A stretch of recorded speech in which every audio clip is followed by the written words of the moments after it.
You've probably heard people say, you're an adult at 18. Legally, that's true. But neurologically? Not even close. Here's the mind-blowing truth. Your brain doesn't fully mature until around age 25. And that has huge implications for how we think, feel, and behave in our teens and early 20s. Let's start with how brain development works. During childhood, the brain grows rapidly, building billions of connections.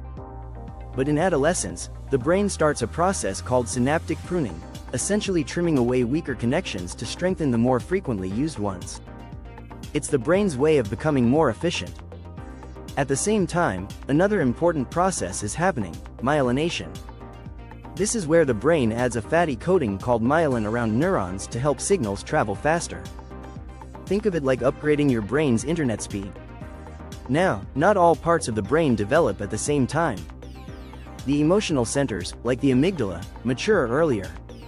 This part of the brain helps detect threats and trigger emotional responses like fear, anger, or excitement.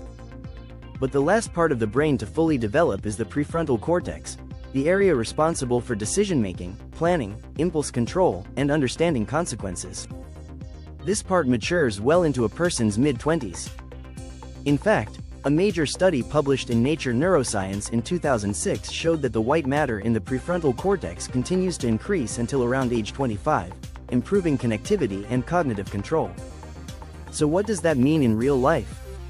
It helps explain why teenagers and young adults might make impulsive choices, take risks, or struggle with long-term planning. Their brains are still literally under construction.